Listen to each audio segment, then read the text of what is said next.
In this video, you'll learn how to categorize transactions in QuickBooks in just a few minutes so you can keep your books organized and your financial reports accurate. First, open your browser and go to quickbooks.intuit.com.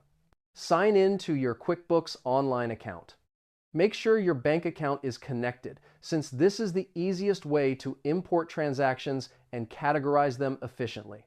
Next, click on Banking or Transactions in the left sidebar.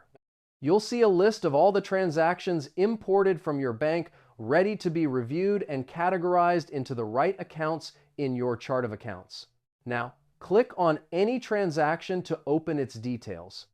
QuickBooks usually suggests a category based on the description, but you can change it if needed.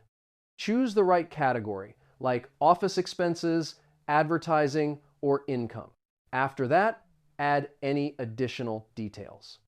You can attach receipts, set the customer or vendor, and add notes for future reference. These details make your records more complete and easier to track during tax season. Once you're happy with the details, click Add or Match to confirm the categorization.